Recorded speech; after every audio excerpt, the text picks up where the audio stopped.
Chez les écolos, on a Sandrine Rousseau. Mais alors, la petite Clémence, elle est fantastique aussi. Elle nous a fait un documentaire, ah non pardon, un vlog, pour expliquer qu'elle a été en Antarctique. Elle exprime avoir eu de la chance de faire cette aventure, mais faut se justifier un petit peu. C'est pas des vacances, c'est du travail. C'est lié à mon activité parlementaire parce que moi je co-préside avec un député du MoDem un groupe d'études sur l'Arctique, l'Antarctique et les grands fonds marins. J'ai repris la suite de Jean-Luc Mélenchon. Ah, Mélenchon là aussi, c'est formidable. Certains propos dans cette vidéo ne vont peut-être pas te plaire. On peut avoir des divergences d'opinion. C'est la raison pour laquelle je te propose le défi suivant. Écouter la vidéo jusqu'à la fin et venir exprimer tes idées de façon structurée dans les commentaires. L'objectif est de faire naître peut-être de nouvelles opportunités, de nouvelles façons de voir, et qui sait, faire naître un débat constructif autour de l'écologie. Mais retournons à notre sujet dès maintenant. Alors aujourd'hui, on va pas parler de pognon, mais on va parler d'écologie. Et j'ai regardé son documentaire, son vlog, non, sa vidéo, je sais plus. Mais je l'ai regardé quand même. J'ai failli vomir 3 fois avec le mal de mer, mais j'ai tenu le coup. Et je me suis dit qu'il serait intéressant de calculer l'aller-retour qu'elle a pu faire, juste l'aller-retour, en impact carbone. Tu vois, je t'avais promis, on n'avait pas parlé d'argent. Enfin si, on va en parler un petit peu.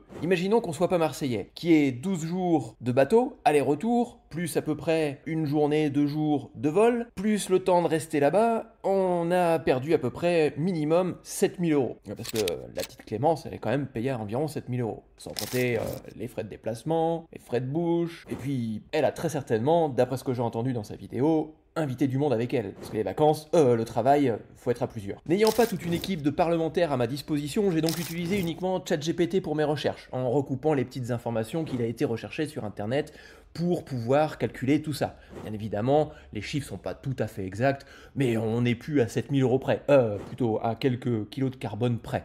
D'ailleurs, je te mettrai le lien de mon Twitter juste en dessous avec toutes les petites captures d'écran que j'ai récupérées de ChatGPT avec toutes les petites formules mathématiques qui sont pas très compliquées en fin de compte parce que même un collégien pourrait y arriver. Un petit vol Paris-Sydney parce que voilà, elle a pris l'Antarctique, tu sais, c'est tout en bas de la Terre, une Terre qui est ronde, hein, pas plate. Donc du coup, l'avion, il a volé tout autour de la Terre pour pour partir de Paris et pour arriver à Sydney. 33 900 km quand même. Ce qui représente pour un seul passager 6,65 tonnes. Attention, je ne vais compter que l'impact carbone pour Madame Clémence Guettet. J'espère que ça se prononce comme ça. Ou Mademoiselle, je sais pas. De toute façon, on dit Madame maintenant. Ceci dit, ça fait quand même plus de 6 tonnes de CO2 par passager. Et elle nous explique dans sa vidéo que, bah voilà, à partir de là, il faut partir de Sydney pour aller en Tanzanie. Je ne sais plus quelle ville c'est en Tanzanie, c'est Hobart ou un truc comme ça. Alors, je sais pas si elle a pris un petit coup là-bas, enfin, elle a bu un petit coup là-bas. Donc du coup, pour le coup, elle est partie de Hobart pour aller en Antarctique, en bateau, avec pas un jet, hein, un paquebot, voilà, faut que ce soit rustique un petit peu, parce que ça reste des vacances, du travail, pardon, excuse-moi, je vais y arriver. Et il y a à peu près, entre la Tanzanie et l'Antarctique, 2700 km. Encore une fois, on n'est pas à quelques petits kilomètres près, hein. J'ai recoupé donc les informations dans sa vidéo, j'ai été faire un petit tour sur Google Maps, j'ai coupé ça avec ChatGPT, à peu près les chiffres sont ce qui est expliqué dans ce documentaire, rappelons-le. Donc elle a utilisé le brise-glace qui s'appelle l'Astrolabe et qui consomme à peu près 12,48 tonnes de fuel par jour. Je me demande bien ce que ça peut représenter en termes de fuel domestique pour un habitant standard. Si t'as la réponse, n'hésite pas à me le dire dans les commentaires. Et autant te dire que ces 12,48 tonnes, j'ai mis du temps à les assimiler, tu vois, dans ma petite tête. J'ai recoupé ChatGPT, je lui ai reposé 4 fois la même question pour être bien sûr que je me trompe pas sur la quantité de fuel. L'Astrolabe, c'est 13 000 litres de consommation par jour. Donc 0,96 kg en conversion, et donc ça donne des tonnes, je te laisserai faire le calcul. Encore une fois, tous ces calculs-là, un collégien pourrait le faire. Moi, je sais, je suis peut-être un futur homme politique, j'ai eu la flemme, donc du coup, j'ai demandé à ChatGPT de le calculer pour moi. Tout est expliqué dans son documentaire. Il y avait 6 jours de trajet, aller et retour. Parce que faut bien rentrer à la maison, au Parlement, pardon, pour travailler. Ce qui représente une petite bagatelle de 150 tonnes de fuel consommé. J'ai dit 150, j'arrondis, hein. On est bien d'accord que l'écologie, certes, c'est sérieux, mais on peut se permettre d'arrondir quelques chiffres. À raison d'environ 3,2 tonnes de CO2 par tonne de fuel, ça représente environ 480 tonnes de CO2 pour l'aller-retour. Juste pour 12 jours de voyage, hein. Attention.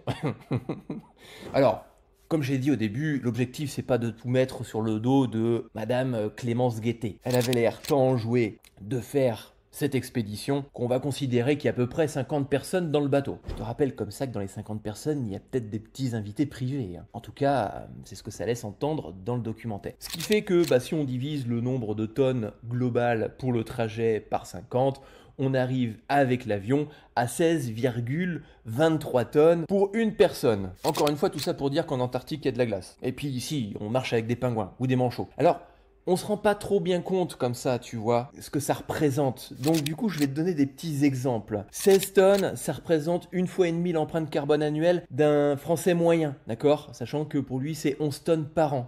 L'empreinte carbone du voyage plus l'Antarctique, c'est 71 ans de consommation électrique pour un Français moyen. Alors, dans la consommation électrique, j'entends par là, notamment ChatGPT m'a fait comprendre par là, que c'était centrale nucléaire et énergie verte. 71 ans d'électricité pour aller voir s'il y a de la glace en Antarctique. Bordel de merde. Et ça nous coûte minimum 7 000 €, parce qu'après derrière, comme je te l'ai dit dans le tweet, je te laisserai mettre dans les commentaires toute la liste inimaginable que l'on pourrait rajouter en supplément, aussi bien d'impact carbone qu'en temps de travail, mais faut monter la vidéo, derrière il y a de l'électricité avec ça, bien évidemment il faut faire la petite promotion de tout ça sur le compte Twitter, donc le tweet de Madame Clémence Guettet, c'est un tweet financé par tes impôts pour faire la promotion de son propre travail. J'aimerais bien savoir où les revenus de sa chaîne publicitaire vont. Est-ce qu'elle les met dans sa poche? Dans ces cas-là, ça serait quand même formidable. Ou alors, est-ce qu'elle reverse ça pour aller planter des petits arbres, par exemple? C'est équivalent à 5400 hamburgers en termes d'impact carbone. Tu vois, je rigole tellement que j'arrive pas à articuler. On va la refaire, celle-ci. Non, mais t'imagines, 5000 hamburgers, tout ce qu'on pourrait nourrir dans le monde avec cet impact carbone. 5000 hamburgers. Alors forcément, c'est pas forcément la meilleure des idées de nourrir les gens avec des burgers, mais ça reste quand même une petite quantité de bouche à nourrir pour, encore une fois, je te le rappelle, apprendre qu'en Antarctique, il y a de la glace. Et si on vient un peu plus sérieux sur ce sujet-là, on apprend que c'est quand même l'équivalent de 650 arbres plantés, matures, d'accord, 650 arbres matures, pour compenser l'équivalence d'environ 16 tonnes. T'as vu que je ne mets pas 17 tonnes, j'arrondis en dessous. 16 tonnes, ce voyage a généré. Donc, est-ce qu'elle les a plantées en contrepartie? Peut-être que ça pourrait être bien qu'elle reverse justement les revenus de sa chaîne YouTube pour aller planter des arbres, je ne sais pas, en Amazonie, comme ça ils seront coupés par d'autres personnes. Ça aura exactement le même impact que son voyage.